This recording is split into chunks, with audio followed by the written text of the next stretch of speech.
எனக்கு எழுத படிக்க தெரியாதனால நான் நிறைய வாங்கி வாங்கி விற்று கணக்கு பார்க்க தெரியாமல் விட்டுருவேன். யாருக்கு எவ்வளோ கொடுக்கணும், எவ்வளோ வரணும், இதெல்லாம் தெரியாமல் விட்டுருவேன். இதை எனக்கு ஒரு கிட்டத்தட்ட நிறைய ஃபெயிலியருக்கு இது ஒரு பெரிய ப்ராப்ளமாகவே இருந்தது. இதை எப்படி ரெக்கவரி பண்ணணும்னு நினைக்கிறப்ப என்னோட மனைவியும் ஒரு 10th தான் படிச்சிருக்காங்க. நம்மளை பாதுகாக்கிறது தன்னோட மனைவி, என் குழந்தைய பாதுகாக்கிறது என்னோட மனைவி, என் குடும்பம் மொத்த மரியாதையை காப்பாற்றுறது என்னோட மனைவி. அப்போ இவங்க கையில் நம்ம ஒரு 100 ரூபா கொடுத்தோம்னா, அன்றைக்கி நான் சாப்பாடுக்கு 100 ரூபா கொடுத்தேன்னா அவங்க ஒரு 50 ரூபா செலவு பண்ணிட்டு 50 ரூபா மிச்சம் வச்சுருப்பாங்க.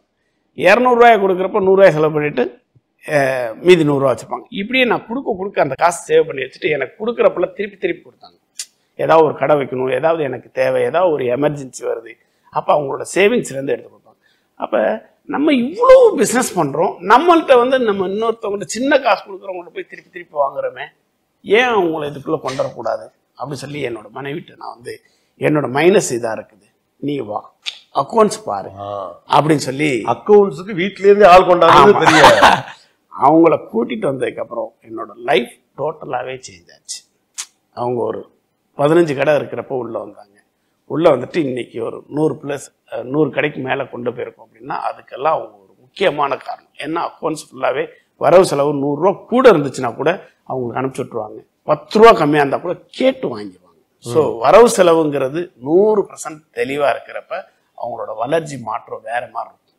எனக்கு அவங்க கிடைச்சது அந்த கணக்கு வழக்கெல்லாம் சரியாக பேக் பண்ண மாதிரி முதுகெலும்பு மாதிரி நின்று பார்த்துக்கிட்டது. ஒரு அடுத்தடுத்த சவாலை என்னால் எதை வேணாலும் எதிர்கொள்ள முடியும். இந்த அக்கௌண்ட்ஸ் என்னால் பார்க்க முடியல. என்னோட மைனஸ் எங்கே இருக்கோ அதை அவங்கள்ட்ட கொடுத்துட்டு என்னோட பிளஸ் எது இருக்கோ அதை தேடி நான் ஓட ஆரம்பிச்சேன். என்னால் பெருசு இதெல்லாம் நம்ம மைனஸோ அதெல்லாம் சரி பண்ணுறதுக்கு அதுக்கு இணையான நம்பிக்கையான ஒருத்தர் உள்ள கொண்டாங்க. எஸ், அவங்கள உள்ள கொண்டு வரணும். ஃப்ரண்ட் எண்ட் தான் சம்சலி, பேக் எண்ட் எல்லாம் மிஸ்ஸஸ் சம்சலி. எஸ். ஸோ அப்படி ஒவ்வொரு இடத்துலையும் அதுக்கான ஆட்களை உள்ள கொண்டு வந்தீங்களோ?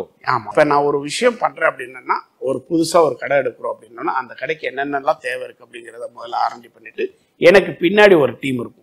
அந்த டீம்கிட்ட எல்லாமே சொல்லி கொடுத்து அதெல்லாம் அவங்க பார்த்துருவாங்க. இப்போ என்னை சுற்றி ஒரு 20 பேர் இருக்கிறாங்க, ரொம்ப மெயின் பில்லர். 20 பேருக்குமே எல்லா விஷயமே தெரியும். என்னை பற்றின உண்டான அத்தனை விஷயமே தெரியும். நம்ம இந்த விஷயத்த கொடுத்தோம்னா அவங்க செஞ்சு முடிச்சிருவாங்க. ஒவ்வொரு வேலையிலும் எங்கேயுமே தொய்வு இருக்காது. கிளியர் கட்டாக முடிச்சு நம்ம என்ன ரிசல்ட் எதிர்பார்த்தோமோ அதை 100% கொடுத்துருவாங்க. அது என்னோட டீமோட மிகப்பெரிய ஸ்ட்ரென்த். என்னன்னா அவங்களுக்கு தேவை உள்ளதெல்லாம் நான் செஞ்சு கொடுத்துறேன். எங்கேயுமே எந்த குறையும் வைக்க மாட்டேன். ஆனா தோப்பாங்க, மிஸ் ஆகும், மிஸ்டேக் நடக்கும். அதை நான் தட்டி கொடுத்து பரவாயில்ல, ஒரு தடவை தவறு செய்யலாம், தப்பே இல்லை, ஆனா திரும்பி இந்த தவறு வராமல் பார்த்துக்குங்க அப்படின்னு சொல்லிட்டு என்கரேஜ் பண்ணி கொடுக்குறப்ப அவங்களுக்கும் ஒரு ஹாப்பியா அடுத்தடுத்த லெவல் மூவ் பண்ணி வர்றதுக்கு ஈஸியா இருக்குது.